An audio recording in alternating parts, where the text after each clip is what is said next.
Добрый день, дорогие друзья! С вами Лилит Таро. Карта дня на 26 октября – это пятерка кубков. День пройдет в квинтэссенции, скажем так, осенней хандры и депрессии.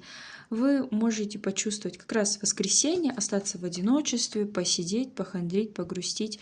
Но можно взять только небольшой промежуток времени для данного состояния, не застревайте в нем.